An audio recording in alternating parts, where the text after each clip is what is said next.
बिहार के एक छोटे से गांव में एक किसान रहता था। नाम था रामू। उम्र 40 के आसपास, गठीला बदन, पर चेहरे पर हमेशा चिंता की लकीरें। उसके पास बस एक छोटा सा खेत था, वो भी पथरीली जमीन पर। बारिश का भरोसा नहीं, न ही किसी सरकारी योजना का फायदा मिला। पत्नी सीता, दो छोटे बेटे मुन्ना और चुन्नू। जिंदगी का हर दिन एक जंग थी। दो वक्त की रोटी जुटाना ही सबसे बड़ी चुनौती। सीता रोज खिचड़ी या सूखी रोटी बनाती।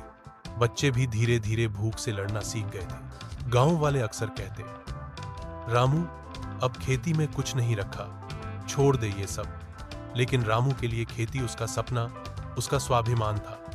वो मानता था, मिट्टी मां है, एक दिन उसका जवाब जरूर मिलेगा। एक साल गांव में भयंकर सूखा पड़ा। बोरवेल सूख गए, तालाबों में पानी नहीं बचा।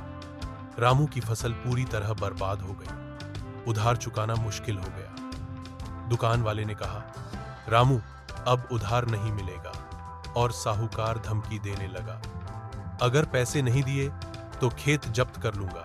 रामू टूटने लगा। एक रात चुपचाप आंगन में बैठा, आसमान की तरफ देख रहा था, आंखों में आंसू, दिल में तूफान। तभी उसकी पत्नी सीता पास आई और बोली, तू हार कैसे सकता है रामू? तेरी मेहनत झूठ नहीं हो सकती।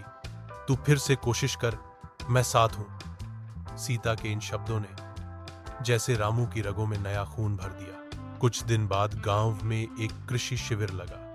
वहां एक महिला वैज्ञानिक डॉ प्रिया वर्मा आई।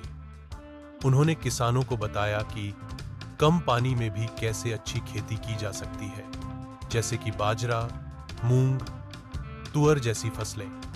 साथ ही उन्होंने प्राकृतिक खाद बनाने और मिट्टी जांच की बातें बताई। रामू ने हर बात ध्यान से सुनी और तय किया, अब मैं नई सोच के साथ खेत में उतरूंगा। उसने गोबर से जैविक खाद बनानी शुरू की और पुराने बीजों की जगह नए, कम पानी वाली फसलें बोई। पानी बचाने के लिए मल्चिंग की विधि अपनाई, यानी मिट्टी को ढकना ताकि नमी बनी रहे। गांव वालों की हौसी और रामू का हौसला। जब गांव वालों ने देखा कि रामू अपने सूखे खेत में काम कर रहा है तो मजाक उड़ाया, पागल हो गया है क्या, सूखी जमीन में बीज बो रहा है। लेकिन रामू ने ध्यान नहीं दिया। वह सुबह से शाम तक खेत में पसीना बहाता रहा। 60 दिन बाद, जब बाकी खेत सूखे पड़े थे, रामू के खेत में हरी हरी फसलें लहलहा रही थी। बाजरा और मूंग की बालियां झूम रही थी। गांव वाले हैरान थे, ये कैसे हुआ? रामू ने कहा, अगर मेहनत में विज्ञान जोड़ दिया जाए तो चमत्कार खुद ब खुद होता है। जब फसल बिकी तो रामू को पिछले साल से 3 गुना आमदनी हुई। उसने सबसे पहले साहूकार का कर्ज चुकाया, फिर बच्चों के लिए नए कपड़े खरीदे और एक साइकिल ले ली। मुन्ना और चुन्नू अब रोज स्कूल जाने लगे। मुन्ना ने अपने पिता से कहा, बाबा, मैं भी बड़ा होकर किसान बनूंगा, लेकिन स्मार्ट किसान।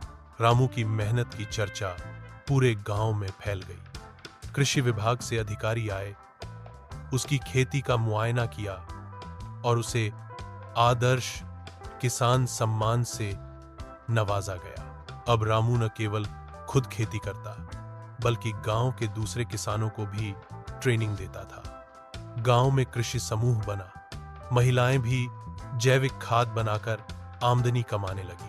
अब रामू का चेहरा चमकता है। वो रोज सुबह मिट्टी को प्रणाम करता है और कहता है, कभी सोचा था हार जाऊंगा, पर तूने मुझे सिखाया कि जो मिट्टी से प्यार करता है उसकी किस्मत एक दिन जरूर हरी होती है।